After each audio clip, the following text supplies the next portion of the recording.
Hey, oh, sorry. Uh, okay, I'm big now. So, welcome back to this Global Hack Week. Today, I think we are on day four. I think, yeah, we are on day four. So, I'm so happy to be back here. This is the second part of understanding Python environments, part two. So, I see a comment here from AAGG3333. So, hello says hi also. So great. And I do have to apologize. Last session, I had a lot of inconvenience starting because of the internet. I recently moved. You can see my beautiful background.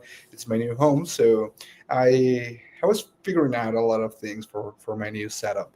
Plus, I changed browser. I changed a lot of things. Changed, but I already mentioned that. Right now, I think I kind of fix it.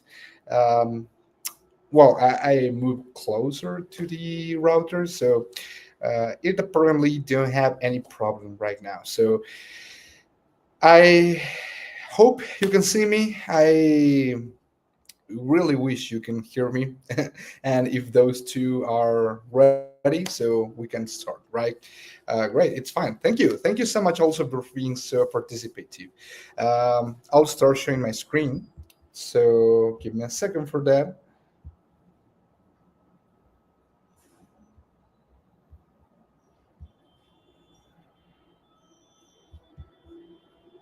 Okay, here it is. It's now on stage. Mm, this is better. Yeah, this is better. So, understanding Python environments, part two. Let's start with a little recap of the part one. Also, I'll be eyes on the comments all the time. So, if you have any question, you want me to, I don't know, repeat something, or even want me to get deeper in a topic, I'll be glad to do that. Right. Really quick, I'm going to share with you the repo from last session. Actually, last session I didn't share the repo. I haven't that in repo, but I prepared something for you. If you go ahead to the repo, which is Understanding Python AMPS Workshop, really long but easy to remember. You will see that there's the slides for part one. Um, I also updated now the slides for part two. The repo already has a README to you to understand it, see what's happening there. Um, and I give you some assessments. So there are three optional projects activities. The activity one, which I think it was good for past session, was the book. You only want to see a not found error, and you only need to install that the requirement library for that, but we didn't do that. Don't worry. In this second part, I am going to ask you to do a container uh, exercise, and that you can find in the activity number three. Actually, let me open this in the one browser you've seen, so you can see it with me. Again, this is a repo for the session. Comprehensive workshop for understanding parent environments, virtual environments, and containerization. Um, so again, there's table of contents, the overview, the part one, the recap, the part two, what we are going to see. Again, the prerequisites, the quick start for the repository, some project structure. Also, as you can see, this is a beautiful README. Thanks, AI. Actually, Gemini. No, I'm lying. This was generated thanks to the help of AI agents in, I think it's Sonnet 4. So, it really kept the idea of the project and expose it directly here on the README. Obviously, I verified that the output was accurate and it's what we do. So yeah, um, so I even had the time to add a license to this. So great. I see a comment here. Could you please give a small intro to Docker and setting it up? Yeah, for sure. We are going to get to that in like the middle of the session, but don't worry. Of course, I can explain. Um, yeah, I don't know what happened to that. Also, let me put a little timer. So I need to, well, we need to make a pause here in a couple of minutes. I'll give you like 2 minutes or 3 minutes for doing the second activity, and we will come back. Also, I'm cooking some meatballs, and I'm had an eye on them. Um, yeah, let me return to the slides. Recap for the part one. What is a Python environment? The tools we use for managing our Python environments, BMB or virtual environments in Conda. That's the two I use like normally. We saw the differences. Actually, I include the table, which I loved, or comparison, which one manages Python versions, which one manages packages, and which one handles non-Python dependencies, right? The only two that does everything are Conda and Docker. Again, as a clarification, I don't use full Conda. I only use mini Conda or micro Conda, or I don't remember. I think it was mini Conda. But there's a full UI for Conda, right? It's again up to you for your preferences, and I really encourage you to try not only these two, but the ones I listed here, so you can explicitly see what's better for you, right? So, as a quick quiz, I want you to give me the command to check the active interpreter for Python, right? And remember, what's the interpreter? We saw that. So here in the comments, please, I will give some stickers to the person who correctly answered this well. And while you write down your comment, I need to do this little recap of what we see on part two. Well, in this, we are going to continue with the hands on exercise, creating the environments and moving through them, right? I already give you a little taste of this in the past session. I'm going to show you how we can create more complex projects with this. AHG 3333 says 6 executable. And kind of, I mean, that's accurate. But the comment I was meaning it was Python version, right? Sys executable, it's the one we use on the script, which if I return to the project, should be here on the script.py. No, system.py. Sorry, script is the one for the activity. And yes, we use sys executable, right? But these tell us where the interpreter is living. Yeah, the one you're saying, the other one, it's the one correct, Pi version, right?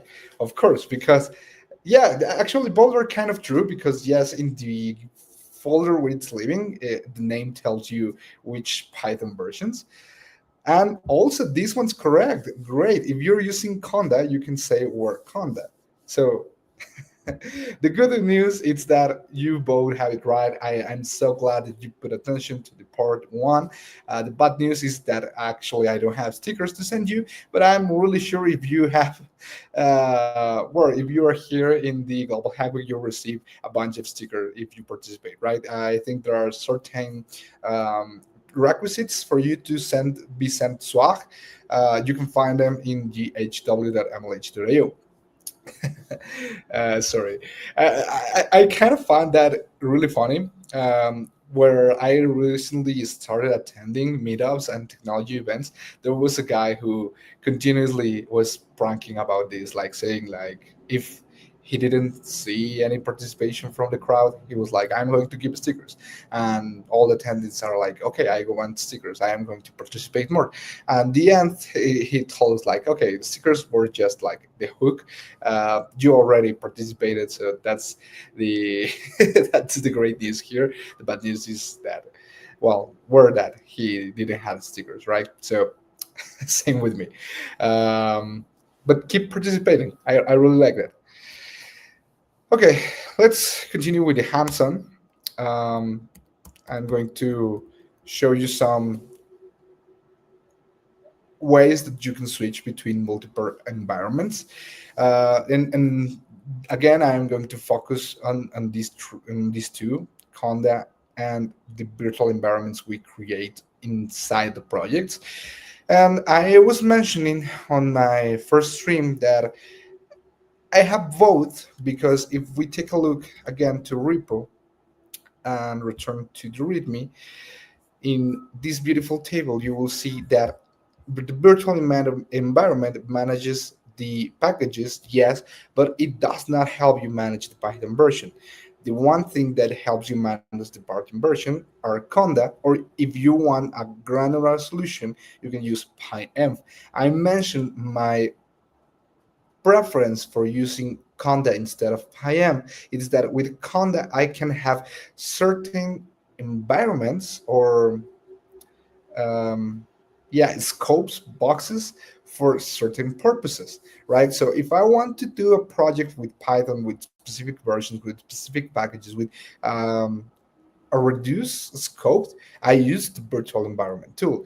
Else, if I just want to use, for example, Jupyter notebooks, but not in Colab, in my own computer, um, for running some, I don't know, common tasks about data science, I use my data science environment. If I want to do it for computer vision, I use my computer vision environment. If I want to do it for, I don't know, Streamlit, well, I use my Streamlit environment. If I want to do more complex stuff that requires heavy packaging, well, since again there are notebooks or there are like wide scope projects that I can use many of these packages in some of them or in at least many of them. I use the conda environments. Else, again, I use the small reduced virtual my environment scope. Um, this table says simple projects, but it does need to be exactly simple in terms of how big they are. I mean simple in terms of you need a specific projects for that, or sorry, a reduced number of packages for that, so it's easier to manage them this way. Um, yeah, so let's continue with this. Oh, here. So for listing your available environments in Conda, you use Conda emp list, and else in the manual tracking for the BMV folders, you can use your terminal, your graphic dependency tree, or what's the word for this in well, yeah, the finder, for example, if you're in Mac, or the file explorer if you're in Windows. Um, and directly see the folder. Remember, some of them are hidden. I don't know. Up to personal preference, I don't like to hit the virtual environment to hide. Sorry, um, but in the graphic way that you can see it, there's a list of view and see or display hidden folders, something like that. And for quick stitching, some tips that I want to give you, it's that you keep a alias function in the shell. Actually, for example, if you try just to do Python directly when you install it, you probably see that from previous version, sorry, for previous session, that I don't do Python 3. I do just Py. because I activated the alias for that. Some of the distributions of Linux, I think they already came with this. Some CLIs, for example, I use Hyper, already come with some of these aliases that are common. But if you're on PowerShell, if you're on directly on your Bash, you probably don't have any alias yet. So I really recommend you to create alias or functions, not to write the whole comments. Remember that you need to do some steps, but don't memorize comments, memorize concepts, right? So remember that you want to switch from interpreter to another, from an environment to another. So remember the concept, add a function or an alias in your shell that help you doing that. Okay, that's the pause signal. Doing that simpler, and then you can like doing that faster with these functions, right? What else? Best practices: always use your virtual environment for projects. Keep dependencies minimal. Use your requirements or your project files. These are just log files, like in general. You can use either of these. Project, it's more commonly in Conda, and the requirements, it's more common if it's not a Conda project. But again, you can use them. And use the exact version for reproducibility. Again, we covered this in part one, so you can use pip freeze, and save that output in the requirement.txt. This is just a bash script, like the more than signal says whatever these pip freeze common outputs, write it in this requirement.txt file. How do we get these tools, and will Docker be working with others? Yeah, the answer for this is yes. Docker will be working with many of these internally, but you don't have to worry about it. You have to worry about another things, of course. Docker, I won't say it's that easy to learn. It has a learning curve, but don't worry. For this session, we are going to cover the basic, right?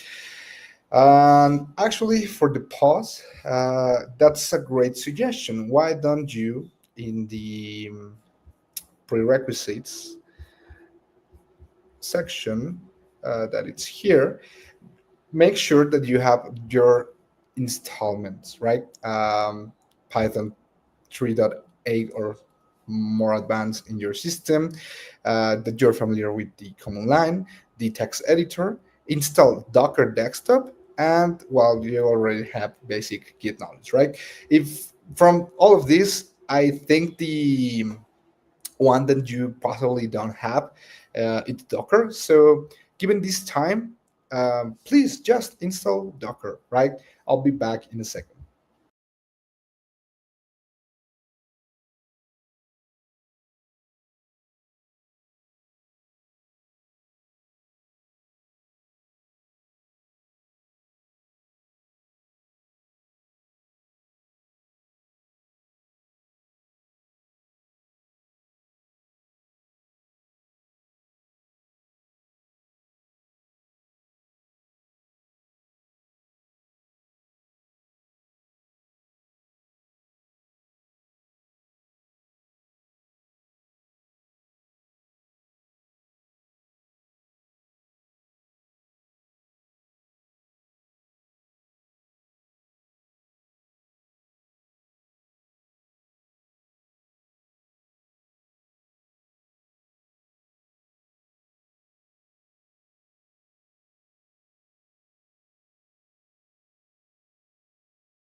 Okay, I'm back.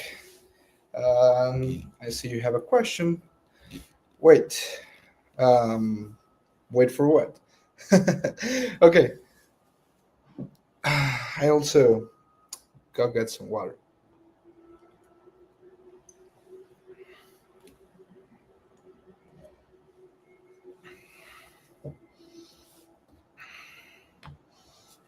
Okay, let's continue with this. And well, in the future, I'll also recommend you to how to make your environment setup and explain that directly in the README. And before we move to containerizing, let's do the practical for creating the virtual environments. Again, we kind of do this for previous project, but we're going to do the same and in more in a specific project, right? So let's code. We are in the beginners already, so let's code Python emps. Now we are here. Let me make this bigger.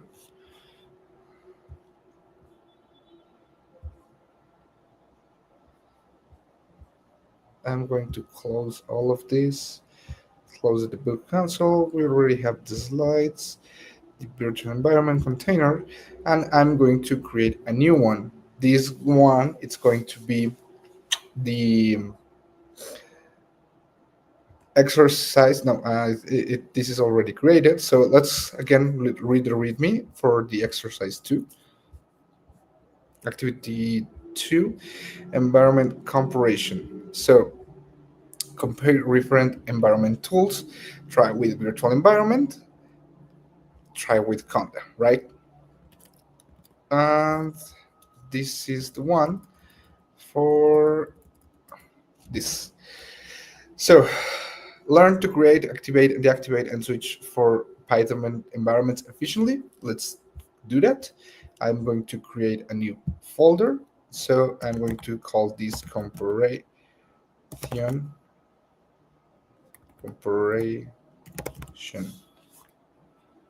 Okay. And I'm going to move to comparison, right? I'm going to create a Python environment, again, directly from zero using this script. Again, in my case, Python, it has the alias. Actually, if you type alias here, you will see the alls you have. For pip3, I have just pip. For Python 3, I have just py. Um, I don't know what else. For example, for on my CSH, I'm going to open with Vim on my CSH configuration. Um, on my CSH is history, the hyperconfig, and some Git ones I use, right? But that's aliases. If you don't know what an alias is in your command line, don't worry. I have a session for you specifically that will be happening on what Wednesday? Yeah, on Wednesday at 11 p.m. to 1 in the morning to the next time. But it is any time, right? So for me, that will be around 9, same as next session, uh, the one I have currently after this. And for you, well, depending your time zone, right? But you can always catch the recordings. Yeah, that'll be on Wednesday, and that's Command Line 101. So I'm going to teach you the basics on how to move with your command line, some tips and tricks. Again, for you to lose the fear to using this tool that I think it's a must for the developers, right? So yeah, Python minus m vmb, and I'm going to move this because I think it's making noise. Yeah. And how we want to call this virtual environment. Again, I mentioned some of the people hide this inside the dot.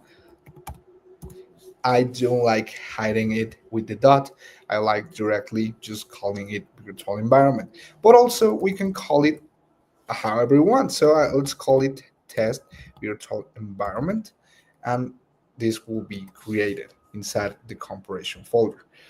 So inside this, we have the test virtual environment. I'm going to create a script here, py main or directly test.py, just to see difference. You see the test virtual environment and the test.py. And you may be wondering why this folder have like this green icon with the mountains and this doesn't, if both of them are virtual environments. Well, simple as my Visual Studio plugin that I have for icons. I think it was my tier icons or something like that. Does not recognize these for the name of a virtual environment, right? So that's why, that's simple as that. But they contain the same: the bean folder, the include folder, the library folder, a git ignore, and a pyenv.config, right? They are both virtual environments. And let's move here to the, well, not move first, we need to activate it. So we need to say source activate inside the folder, which is called test yeah, dash virtual environment. That's how we call it, being activate. And we are here now, right? And you can see in my CLI, this already told us the version and the test BMB, which is the name that we give.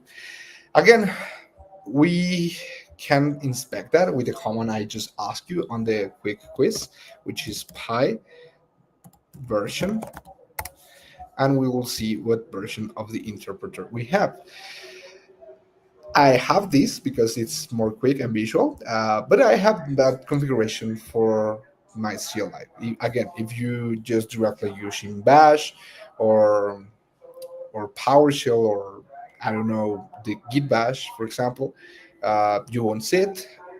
So it's a great idea to remember how you can check or how you can inspect. This is my interpreter, and this is my environment, right? So let's delete and let's create a new one from scratch. And again, here we are using the Python version 3.13. What if we want to create that a new but with a different Python version? Well, let's do that with Conda. And for that, remember, we need to deactivate the current environment we are on. Again, if I ask for the version, this is going to tell me the same because I'm currently now under the test environment or this interpreter, but I have my global scope Python. That's why this was created with the same. Now, if I activate or even if I create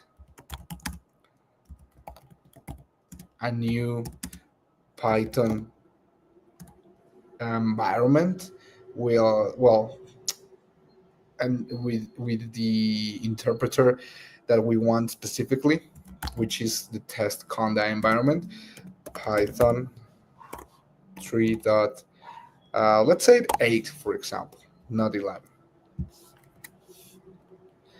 And this is going to fetch everything that's required for doing that. And let's, before proceeding, inspect what's happening.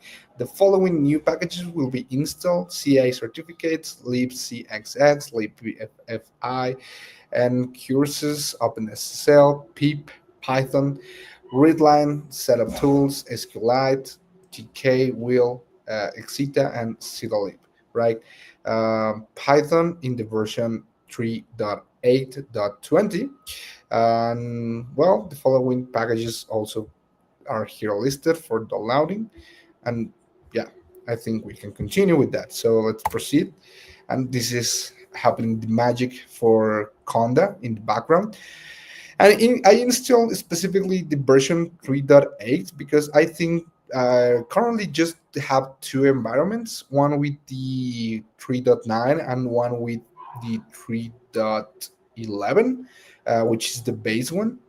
So, for example, here now it's already installed. We can list the conda env list, and I have these three I was mentioning: the base one, the AI one, and the test conda. Right. So let's conda activate the AI, and you will see I'm on the Python version 3.9. If we deactivate and then, oh yeah, it's conda deactivate, and in here now we conda activate the base one, and same with the Python version. You will see I have 3.12, not even 3.11, and here same conda deactivate, conda activate test conda, and we are now in test conda environment. We can say pi version, and this is the 3.8. Now, since this is activate, and again, this is mainly another reason why I use conda, and I create, well, before I creating new one, I remove the test environment, and I create with Python directly with the one that I currently have, which is the version 3.8, uh, pi minus 5 minus m vmv new vmv.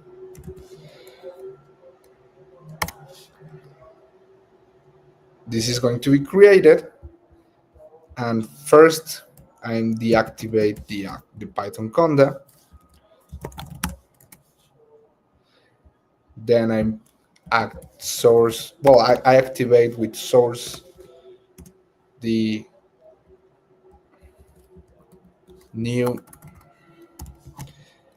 vmv, and I'm in the version 3.8 via the environment new vmv, right?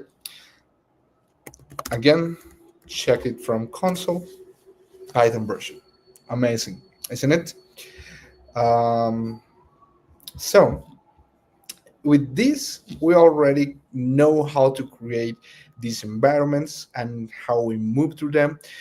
Remember, I used virtual environment and Conda. You can use not Conda for creating the environment, but also the PyEnv. Actually, if we want to try it,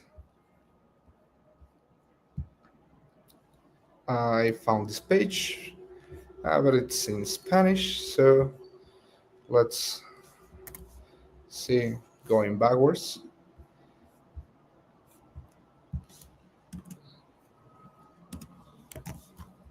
We install PyEnv, and there is a repo for that, simple Python version management using PyEnv. PyEnv does lets you challenge the global Python version, provide support per project, allows to override.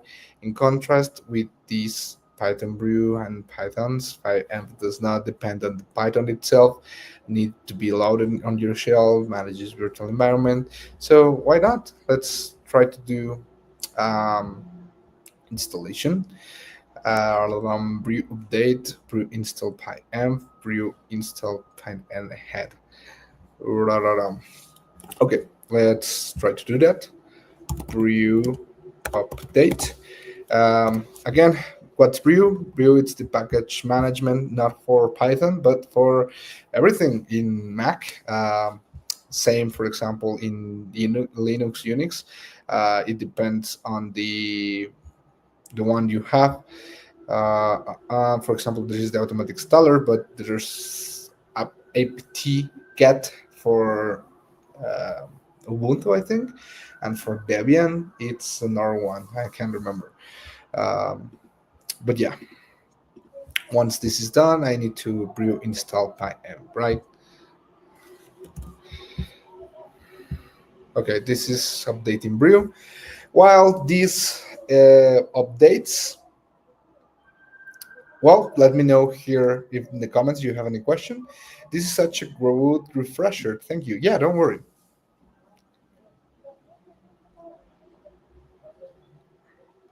And then let's move to the containers, right? Well, okay, this is updated. Update. You can upgrade brew upgrade. Why not? Okay. In the meantime, I recommend you to go to Docker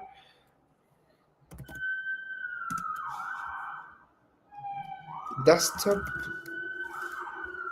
download.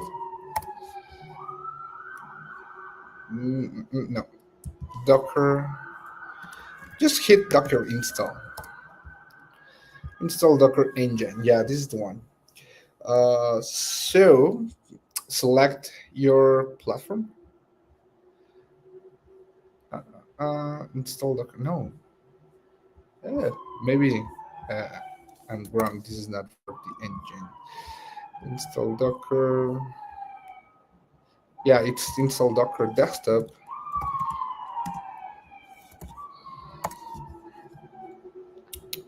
Get Docker desktop. Yeah. So why not? Here's the link. Can I get the registration link? Yeah, sorry, I always forgot about that. Thank you so much. Let me copy it for you. I just posted in Discord, but I always forgot to post it here. So sorry about that. Here it is, the check-in link. Remember to check in. Sorry, and also here's the page to install your Docker desktop. So please start the installation while this finish making the update. Right. Okay. How you can make sure you have Docker installed? Remember, you can use Docker version, and I have Docker version 28.3.2. And also, if this does not give you something, another reason could be you do have installed Docker, but there is no the Docker daemon running. So just open the Docker desktop. For example, for me, it now looks like this. Give it a second, it's opening.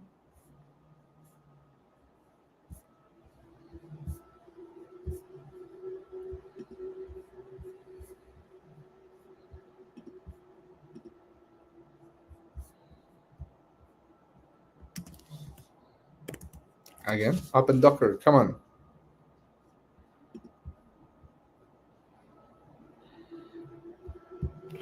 Well, I think that's much processing for my computer, so let's give it a time. Um, I see you have another comment here. Thanks. Okay, don't worry. Just join. Can I get through? Okay. Hi. Perfect. Um, let's see how this is doing. Okay, it's going great, but I do need Docker to open. So come on, Docker, open already.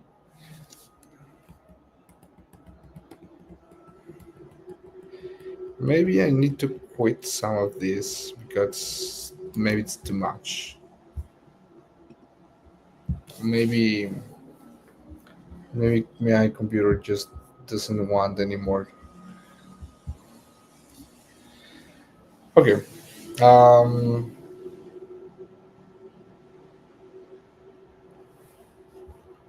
Yeah, I think it's too much for the computer. So let's just wait until it finishes installing the upgrades. In the meantime, let's talk a little bit um, containers, right? Because I know some of you are really excited. Uh, some others may say like, "Oh, I already know how to do containers. Like I'm super pro everything." So I'm happy for you. Don't get me wrong. But some others may say like, "Why is a container? What? How does you eat that?" Well, good news is that you probably heard of it like sooner before. The problem may be also that you are not sure what it is.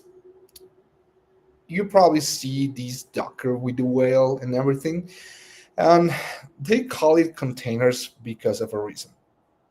The great things about analogies is that something has to be like some other thing, right? That's the whole point of the analogy. You can say like, "Oh, you're tall as the grass," right? Because the grass is not tall. You can say you're tall like a building. You're tall like something that actually it's tall. You cannot say like you're beautiful as, I don't know, a wall, because a wall is not beautiful per se. Maybe someone can find beautiful a wall, but the point is that you take something that we all know that it's beautiful, right? And the containers in tech, this happens the same. Like a virus, for example. Actually, I was really surprised how close the behavior of a computer virus actually is to a real virus. Of course, I started learning from computer viruses, but I didn't knew how to the real viruses worked. Then I attended to a museum. I was with my girlfriend, and I was discovering like, oh my god, that well, during the explanation, like I was like mind blown about how they behave exactly like computer viruses. And my girlfriend told me like, of course, but what do you think was first? It's the opposite. The computer virus behaves exactly like the biological virus. And I was like, okay, yeah, you have a point on that. What I want to say here is that for containers, we apply the same logic. We used to have a problem like packaging things and shipping them across the world, right? Because some of the packages were different sizes, some of them didn't fit on the uh, what's the word for these big ships? Well, in these big ships, right? Um, Transatlantic. I don't know. And someone say like, okay, we are going to create a metal box that it's standardized, that always it's going to have the same dimensions, that can always from zero can have the same weight, but can support a range of weights, um, from inside, from outside. All of them are going to be the same, blah blah blah blah, right? The point here is that we you well, we created the containers as humankind, of course, in real world. And then in software, in computer engineering, we came with the same problem. The old classic, it worked on my computer, right? The problem when you ship it to the real world, to internet, it's that it might not have the same things in your computer, the same configuration, the same everything. um, so you create a container and you make sure that you actually have that in the other computer, all the same things. So the problem of it worked in my computer, it's solved with many techniques. We talked about scope, the restriction, the requirements, for example, in talking specifically for a Python project. But there's a tool that also does that for you, which is the containers, which is Docker, for example. Um, so the idea of having these containers also solve us the Python environments we are talking about and the Python interpreter, right? So that's why, besides Conda, this is the other tool alternative that I have found that actually it's great for managing all of this. Um, so I already have this installed. And before fully moving to containers, that I already give you an idea what they are, let's try what we were missing, which is just installing pyenv and creating a new version of Python with that. Let's see how long it takes. Then follow the rest of the post initial steps, starting with the set your shell environment for pyenv, optional to fix reductors, warning, configs, blah blah blah. Setup. Okay, set your shell environment for Python. I use cdsh, echo Python root. Okay, restart your shell. Accept. Install Python build dependencies. If you have a great version, Python version,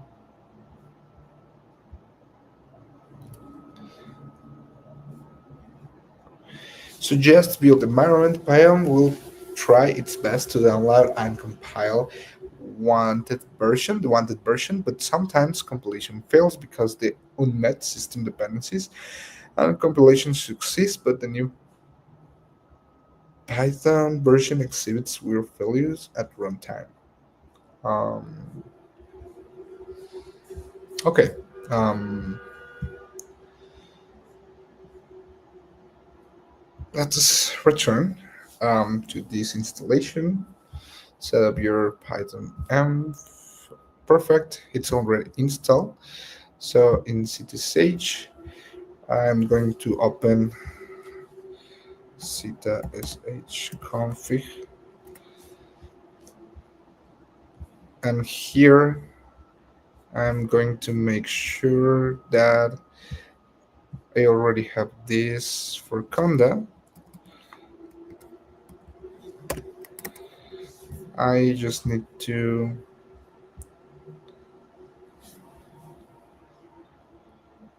I am startup commands to ctsh-rc by running the following in your terminal. Export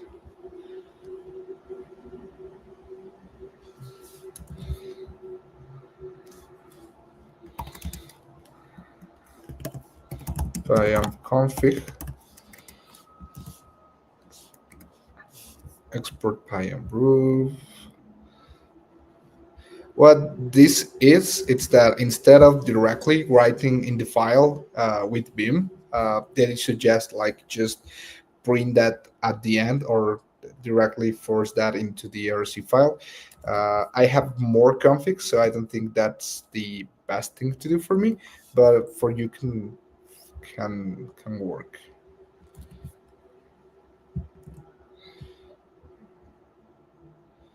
Okay, and saved. Fish. No, not sure. And force the path change to take effect.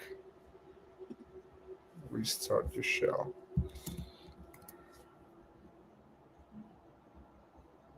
Okay, perfect. So now let's see the usage. Install additional Python versions. To install additional Python versions, use pip install. For example, to download Python, run pyenv install. Running pyenv install gives the list of available versions. Let's see this. Stack list. Okay, there's a big list until 3.11. I even have PyPy. Okay. Um, Notes about pre-release, pipe env level. All PyEnv subcommand except uninstall will automatically resolve full prefix to the latest version in the corresponding version line. PyEnv install picks the latest known version, while other subcommand picks the latest installed version. Okay, switch between Python versions. To select a pyenv install version as the version to use, run the following commands: pyenv shell, pyenv local, pyenv global for your user account. Okay, for example, I want to do that actually, which is pyenv global 3.9 as my whole Python dependency. Um, so let's see if it managed to do it. Oh, by version not installed. So first, I'm sure we need to install it, but I'm seeing that I am environment. So for preventing any problem, I need to deactivate. Oh, but deactivate. No, I am not in the file. Yeah, yeah, I activated it.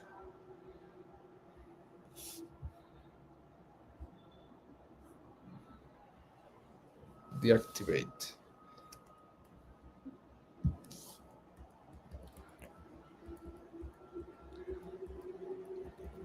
I was sure I activated it, but let's see. Source deactivate. Okay, yeah. I don't know what happened, but now let's do pym install, and the version is .39. So it's being installed. And while this is installed, let me go get my charger and connect my laptop, else I am going to have a problem. So don't worry, I'll be back. Just give me a second.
Hey, okay, I'm back, and it looks like these haven't finished. Uh, so that's weird. Well, to make sure we have enough time, we are going to pause this. Well, wait for it to finish, and we are going to continue with the containers. I also see a little lag. I just want to make sure. Can you hear me and see me well? If so, just let me know here in the comments. So I am going to be a little bit more relieved because I see my screen. Well, at least the video is top in the stream. So let's move here. Okay, and now it is slow. AGG. Um, it's stuck. Oh, okay. Well, at least you can hear me.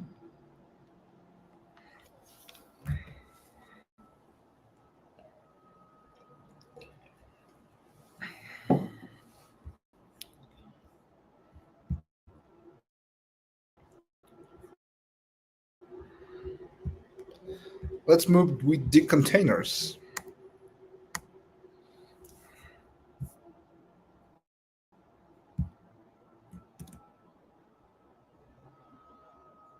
Okay, I'm going to kill that process.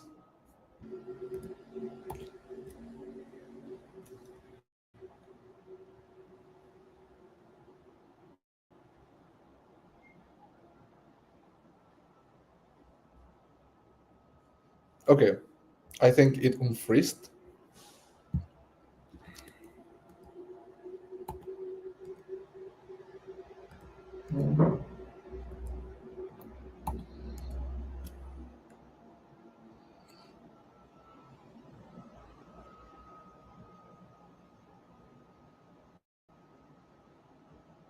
Yeah.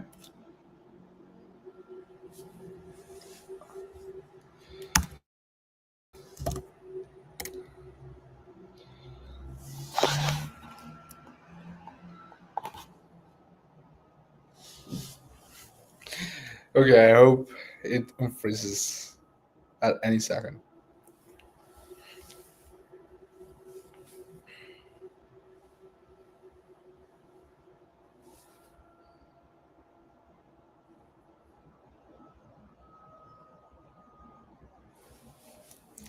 Great, I think I'm back now, right? Or don't I?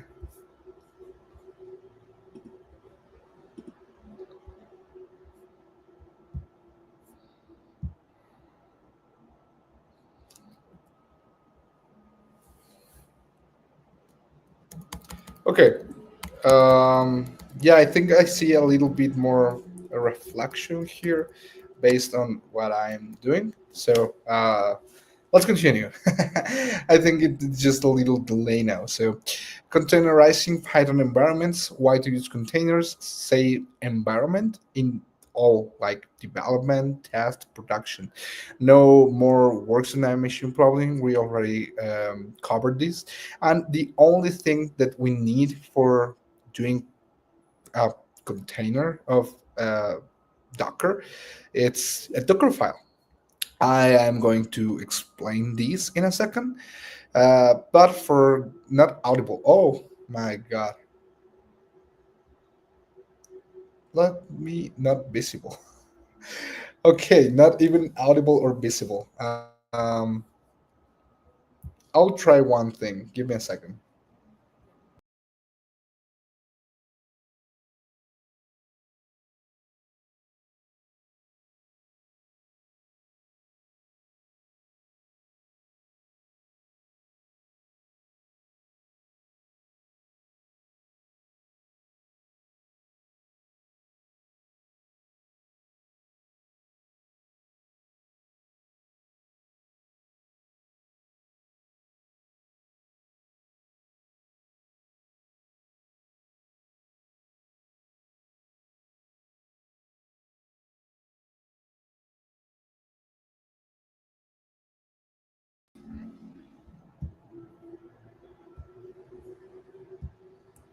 Hey, I tried removing some unused apps and trying to inspect the processes.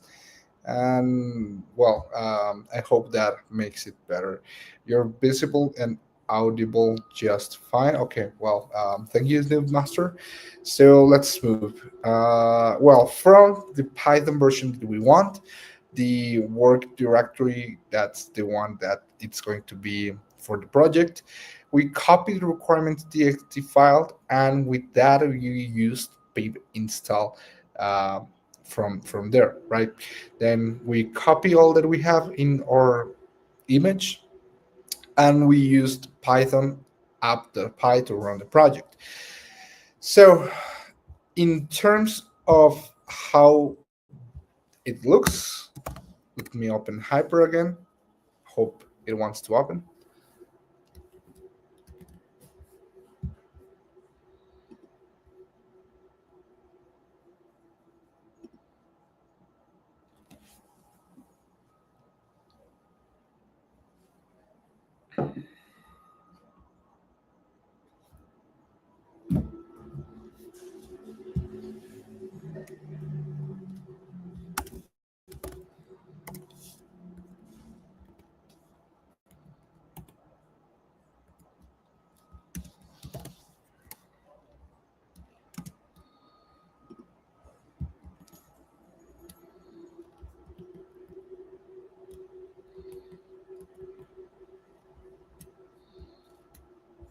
Okay.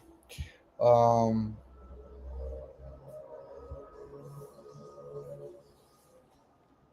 Give me a second. Again, I think this is not responding. So let me check the monitor activity to prevent everything and refresh. Yeah, the CPU load was increased.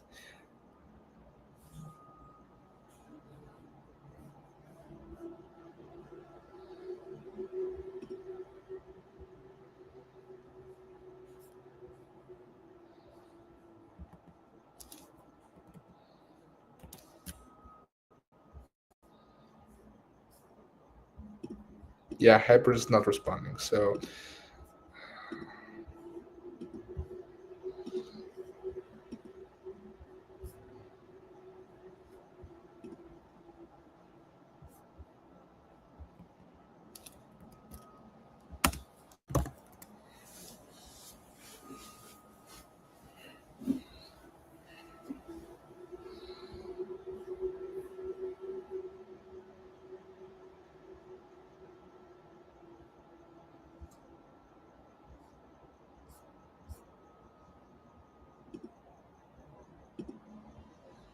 okay, we have it now.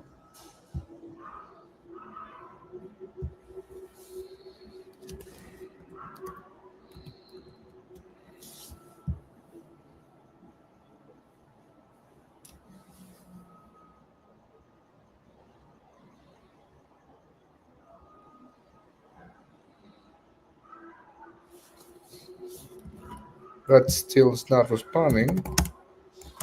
I'm trying to. Okay.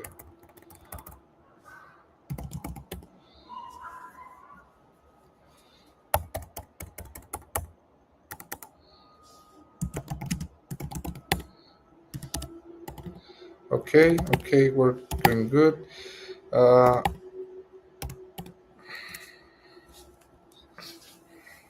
we're doing good. Okay. It's happening right now. I think it's responding better. It did take the time. So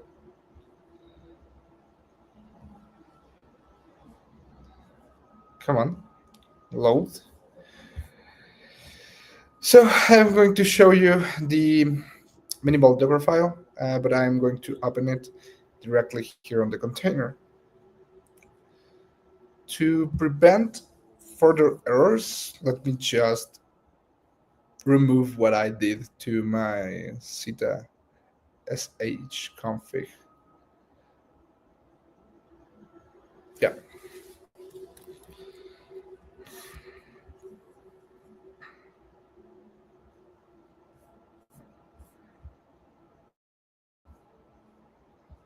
Come on.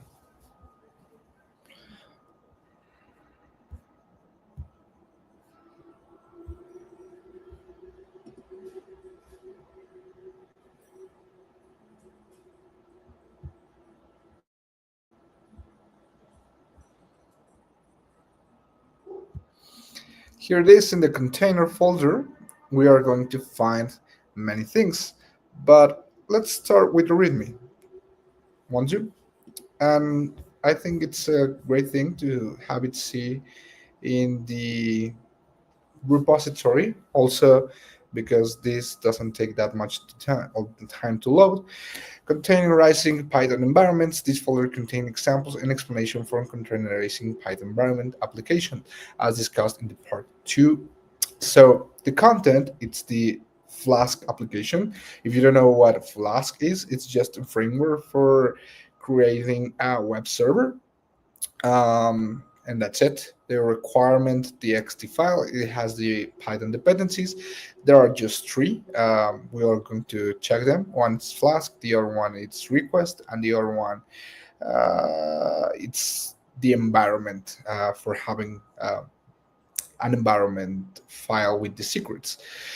The Docker file, it's the container definition. Remember, we create images. Well, I think this is the moment to explain a little bit more Docker. Um, we talked about the necessity of having standardized form to ship, right, in the real world and in software. Well, now what we mean with that in terms of full software, not in the real world, of course, we know that we want a certain Python version from the from the box, out of the box, every time, right?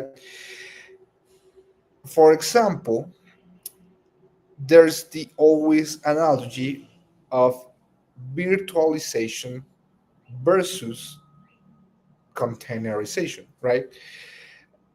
Virtual environments or virtualization in general takes one portion of your computer and install it in full hardware and in full everything, um, have a separate computer in it, right? With virtualization, well, you have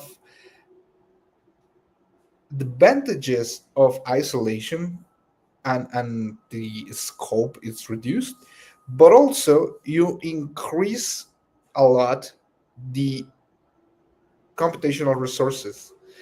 You increase a lot the, how to say it, um, well, the usage in general of the computer.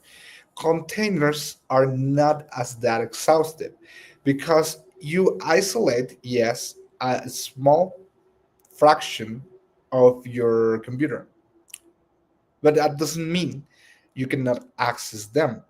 Actually, there are ways to communicate with the containers, with the network, and with many other things inside the same computer. So containers do live in your operating system, but they have another inside them. To say in somehow, for example, you can create from Ubuntu, you can create from any Linux distribution. Actually, for all containers, I really recommend you, except that you have a very specific use case, use um, Linux, Ubuntu.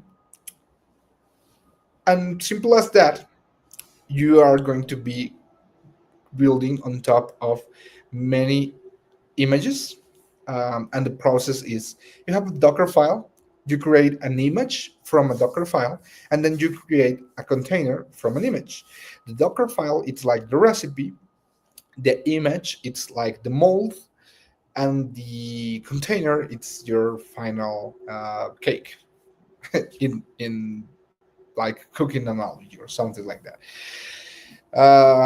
So what we're doing here is in the Docker file, and it's what we were checking here, it's taking from it, which tells the image, don't only include what it's in here, but it's like saying use the existing Python image. And in the existing Python image, probably it has a lot other from, which tells use from the Ubuntu distribution, for example, this one. And Ubuntu at the same time probably has another nested image, another nested, and so on and so on. So there can be a full list of things we are chaining here. We are using Ubuntu, we're using Python, and in the more depth, we probably are using more um, container images, right? That's what's happening in the Docker file. Now that we already have all from the Python image and all that's required in there, uh, we said that we are going to work with the application folder. We create a copy of the requirements file inside our application folder, and then we install that, and we then copy the rest of the project inside our image, and we finally execute our program as if we were in the computer or in this environment, um, running in the command line Python application, right? Or app.py. And well, in general terms, that will be it. And once we have that in our Docker file for creating the the image, we are going to say Docker build. Build creates the image, and then Docker run. Docker creates the container, right? Again, if that does not make that sense to you, um, I'm sorry first for my awful explanation. I'm trying to do my best to explain containers. But again, for me, it took a lot of time to understand what was happening in containers, right? Um, and even more time trying to apply them to the real world. So this is why I choose to separate in two parts. The part one with like necessary and vital information for you to know as developers from the very beginning, and that can help you be game changers like for your career. And of course, containers are really important, and of course, I really encourage you to have them. But it's kind of a little bit more advanced, and I made that like clarification at the beginning. So don't worry, I'm really sure this can be overwhelming, but keep pushing, and one day you will master containers, right? For the moment, we create the Docker file, which is the recipe again. It tells like not only use this recipe but use the recipe per Python. We part from it, we create our installation of the requirement files. The requirement files has the list of our dependencies, of course, and then we execute the project inside this container, right? Great. And then we expose it, and this is what I was talking about, the communication between the container and the computer with the same network. And in the container port 800, we connect it to the computer port 800, right? And we run the image that we call the PyEmp demo. Or we can use another advanced tool, which is Docker Compose. And what Docker Compose help you with, it's orchestrating many containers or many services. For example, imagine that you not only want to communicate these with your computer, your local network, but with it between many other services, and well, that can be, if you do it manually, kind of complicated. But fortunately, Docker Compose helps you orchestrating that. So I created the Docker Compose YAML file for you to give it a taste. But don't worry, we are not going to focus on Docker Compose. Just right now, focus on understanding and getting Docker directly. And for doing that, you can use build and run yourselves. Docker Compose also have uh, scripts for that. If we check the Docker Compose file, we say like version of the web service that we are doing. I also included a web dev. Um, we have a volume for Reddit. Actually, I don't know why. Oh, well, yeah, I have an idea how to demonstrate this with Redis and how we can get more complicated stuff. But at the end, I remove it because I won't have any time for explaining that. Maybe for next level heavy, I prepare something with Docker and Docker Compose. But the main idea here is understanding Python environments and how Docker helps us specifically with that. So it says build the ports same as if we were hitting the command directly with Docker. It creates for the environment constant, the environment flags. It mounts a volume. Here I added the ready to have these Redis database, but again, for the moment, we are not doing the Redis. For example, the dev one, you see this one says depends on, which means don't start unless this other one it's done.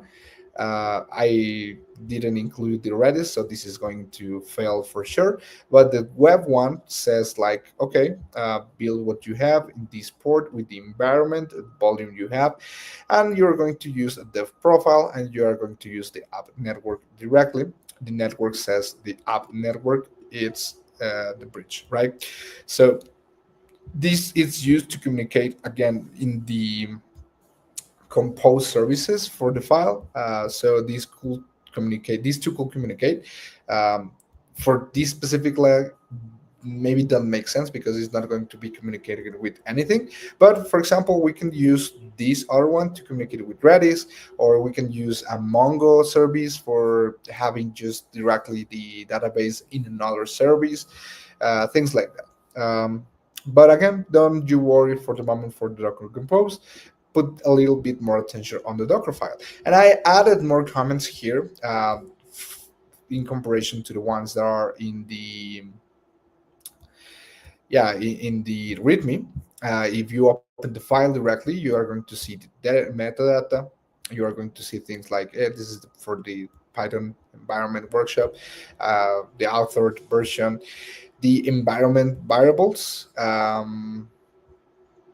Yeah, you can have them not in the file directly, but in the uh, when you load a .m file in your server or something like that, which I think it's a better recommendation. But just for you to take a look to it and make sure it works, I added here.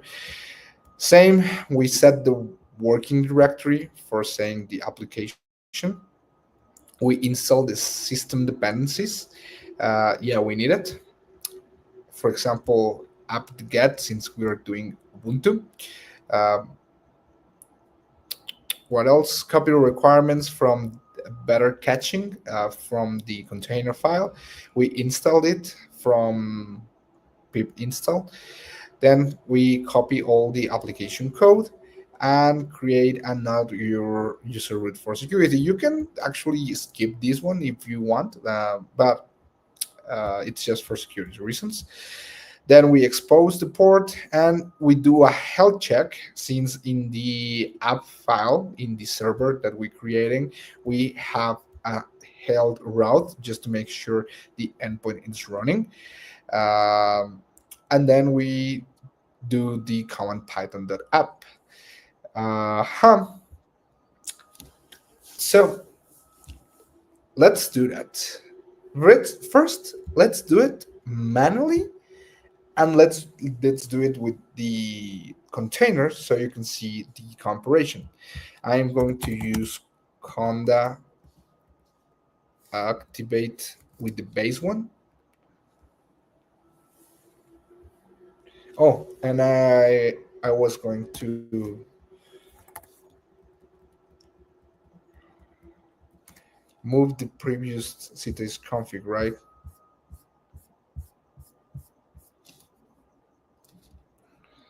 Yeah, I was going to.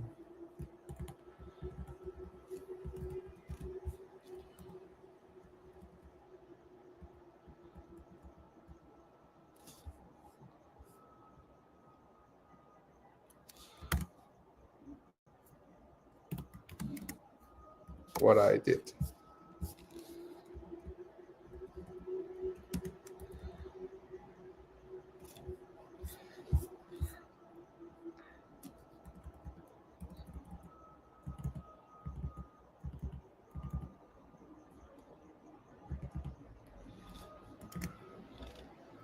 Okay, yeah, ready. And yeah, sorry, I was deleting the previous config I created, but it didn't work. So let's continue here. Let's refresh which Python version are we? 3.12. That's great because we're in conda Python base, right? So in the container, if we are in the container directory, we can use the regular workflow, which is making sure that we are on the uh, Python interpreter that we want, which is Py and version. Yeah, and making sure that we are getting the specific requirements for this project. In this case, we use Flask, request, and python.env. For conda, again, let's list it.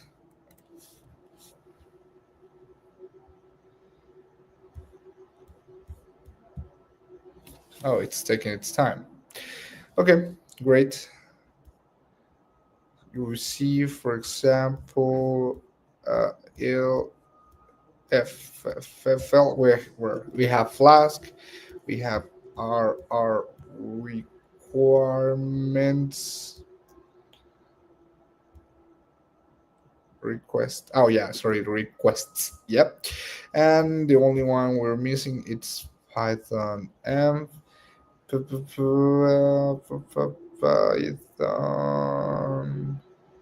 eval Python M. Okay, yeah. Well, we don't have Python M, but probably that's all we need to install.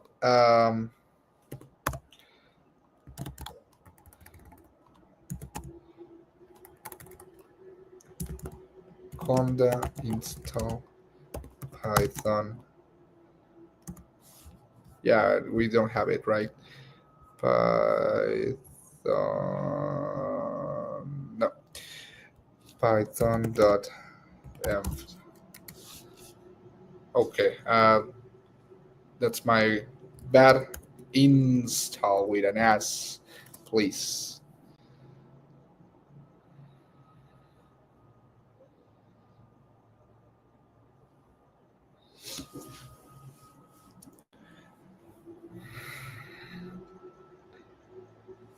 Okay.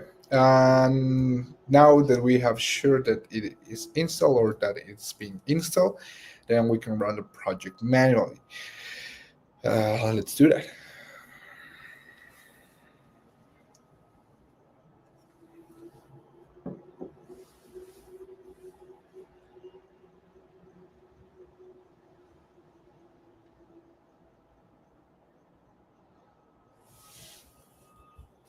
Okay,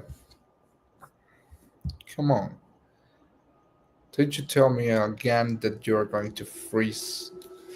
I just recovered the smoothness of the session. Come on.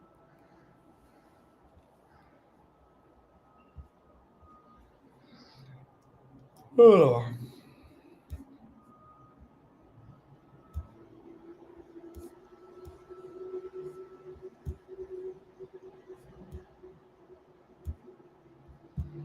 I don't know if it's due to internet. I don't think so.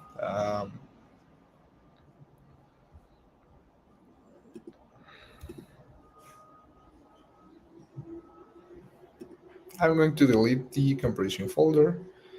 I'm also going to delete this one since it's not used. Container contains everything. Fine. Well, right now it's just solving the environment. I think that's great, and we will see. Come on, it's done. I'm going to proceed. Yes. Okay, great. Conda list again, and let's wait to see the one we install, which is python.env. Perfect. Now, let's see in the container that .app example. Let's actually create a copy of that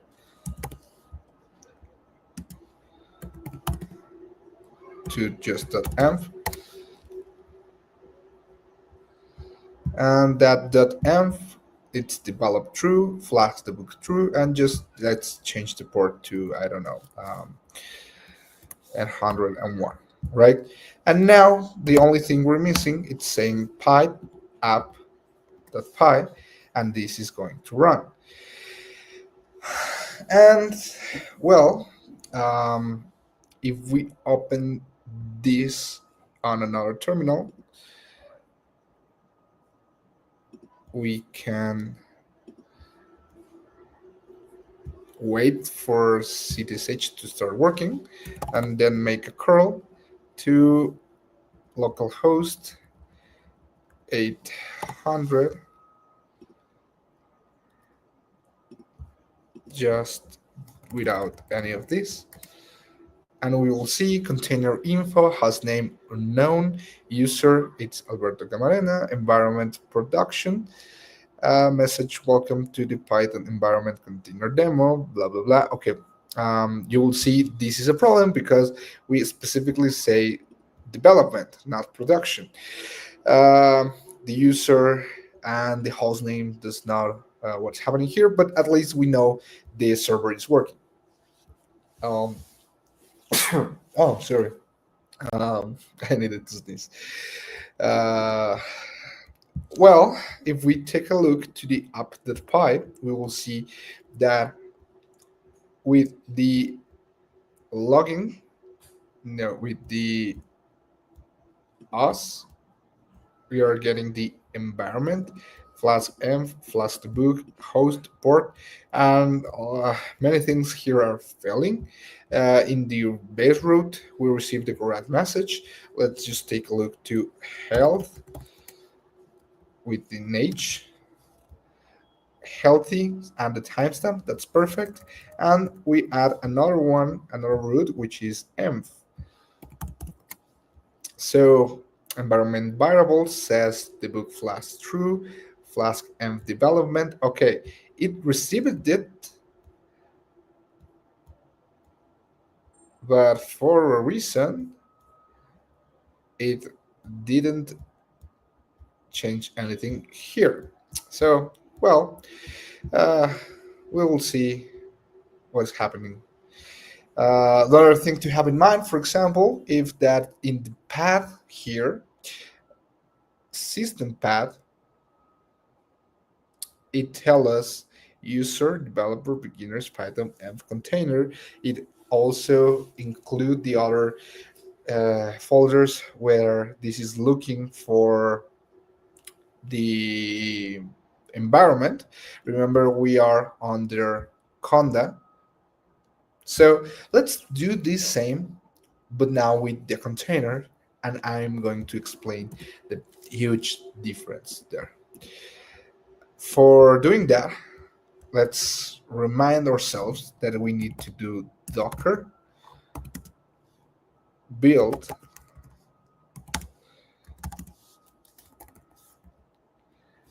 I'm going to add a minus t of tag, and we are going to say python env demo, and I'm going to go from this docker file. So let's wait for docker to build it.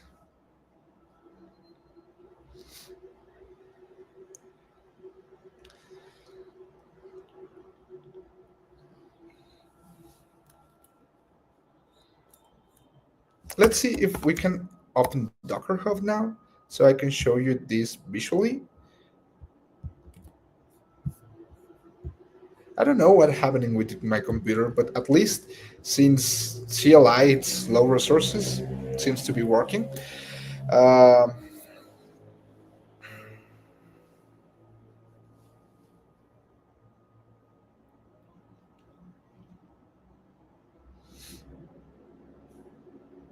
okay, it shouldn't take that much time now. Final layers.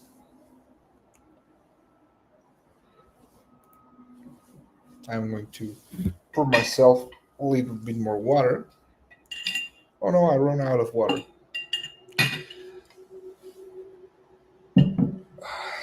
Okay, but we're finished. Um, Here now, Docker images list,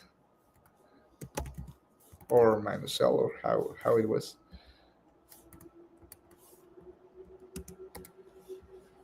Okay, I have no just images without any other thing, and let's move this.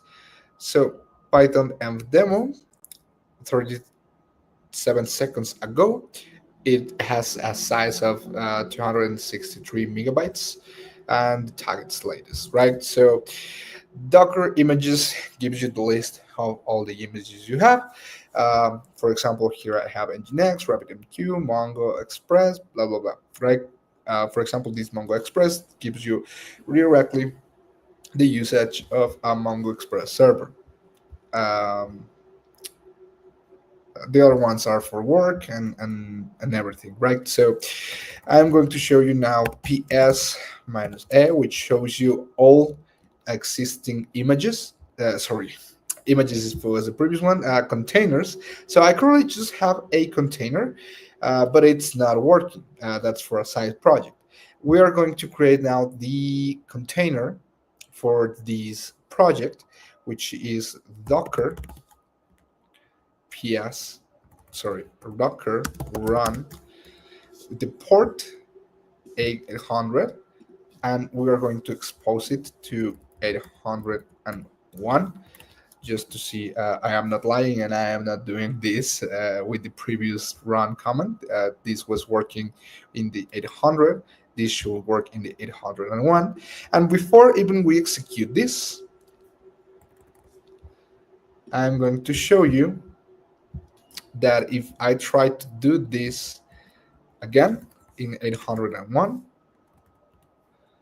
this won't work. Fail to connect to localhost. There is no server existing in there, right? So let's do create our Docker container, and just as that, super fast, we have our application running. Same here, start an application on 800. Probably it's the error I have here. I don't know what's happening. Um, yeah, so let me do one thing, that it's quit, check the process docker again. So we have the Python env demo now from this image, but let me see. Okay, there, it's not running at the moment. So even if I come here and hit the one with 800, it's not working. But I'm going to run it again.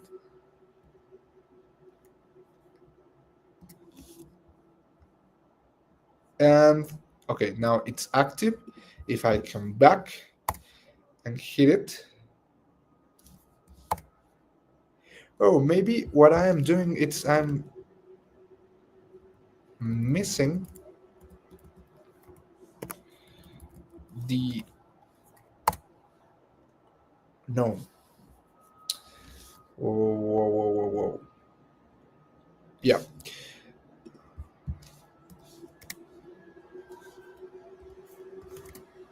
yeah. Um, I was missing the port. Um, so I'm sorry, I selected the port incorrectly. Instead of these from the computer and these from the container, it was the other way. Um, Here again, the information start application from this port, it's not quite right. I have to correct that.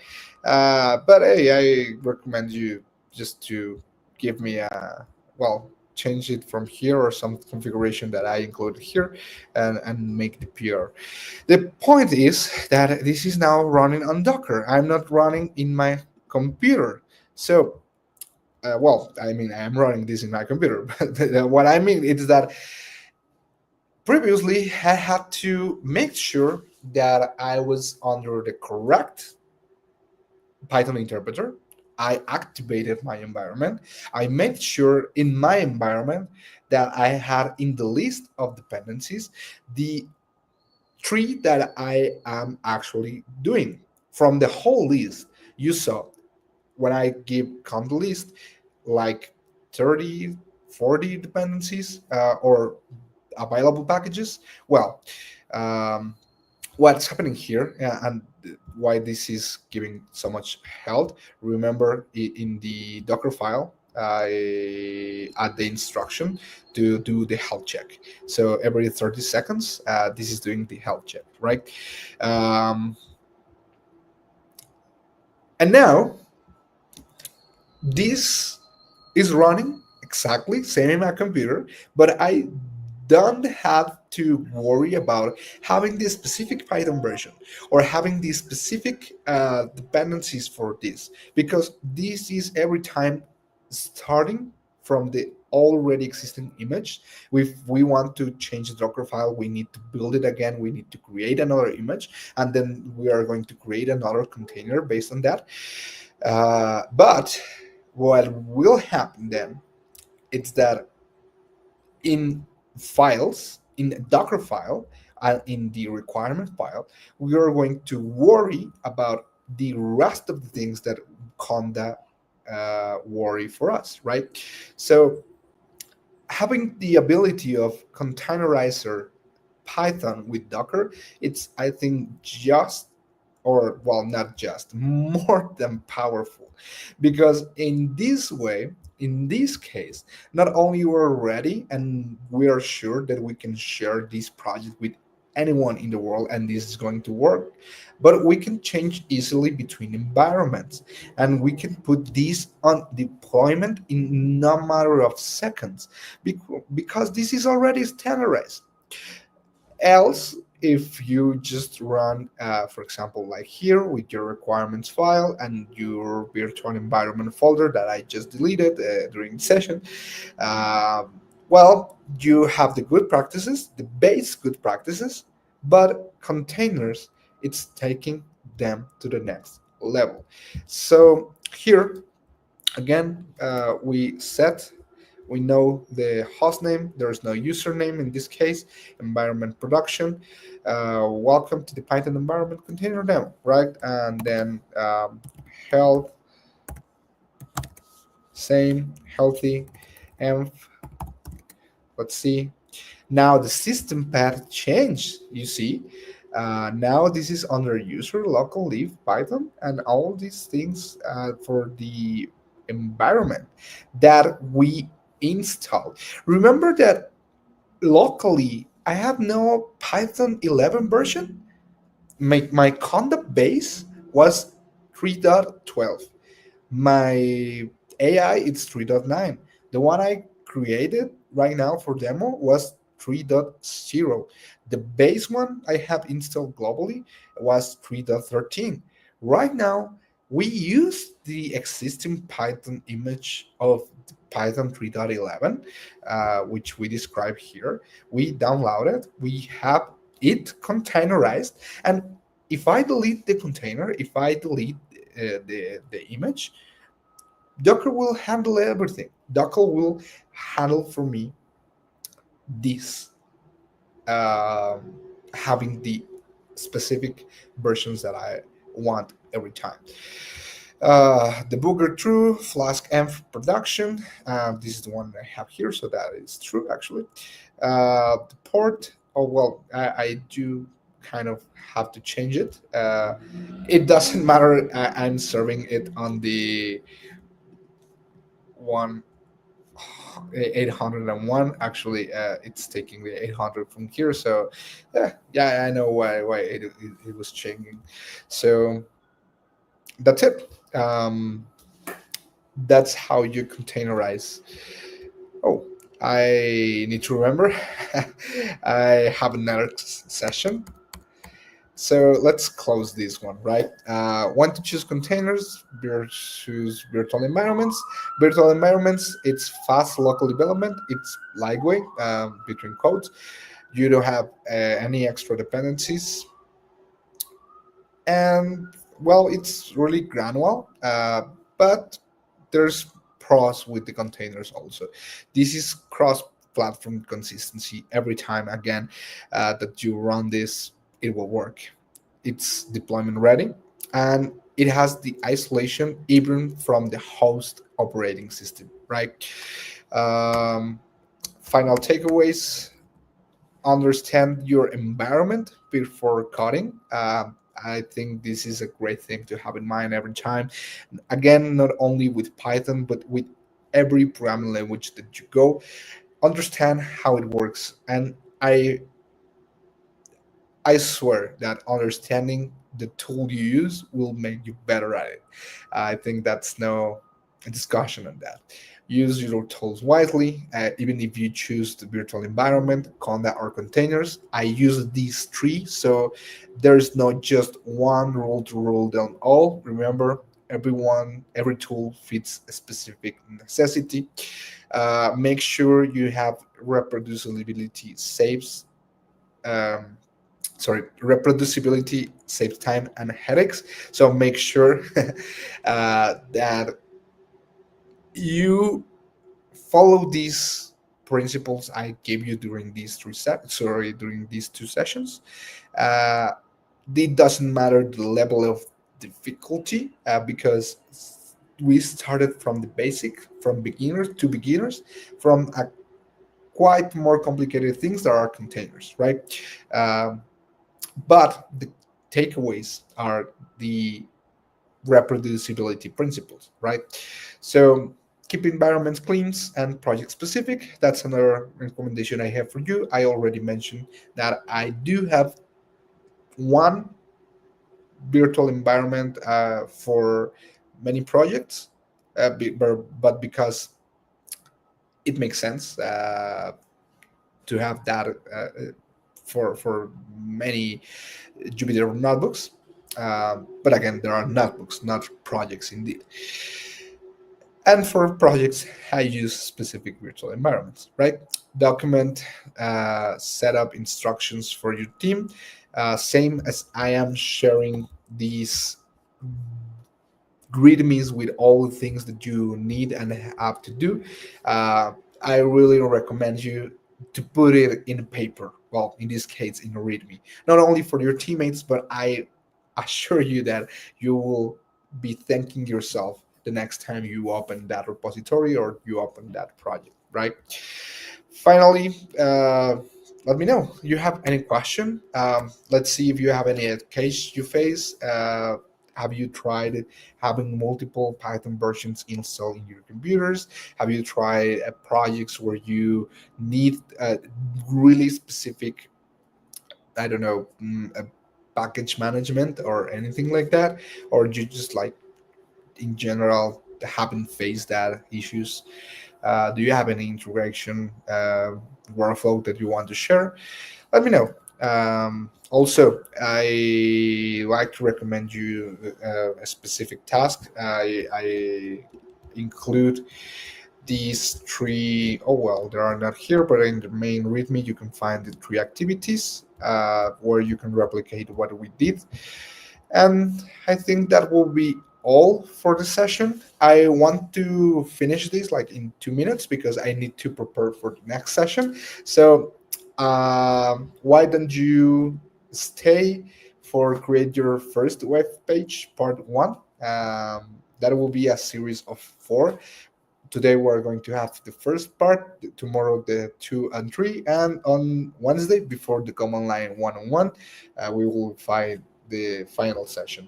This is great if you're like more, for example, here in Python, for more for general coding and I don't know, maybe algorithm exorcisms, but you don't know exactly how to create your web page because you require HTML, which is not a programming language, CSS, which you can say, what is that? Uh, Cascade style sheets? Well, we will take a look to all of that in 5 minutes, right? So I need to cut. Thank you so much. I was so happy to have you here, and it was my pleasure. Bye bye.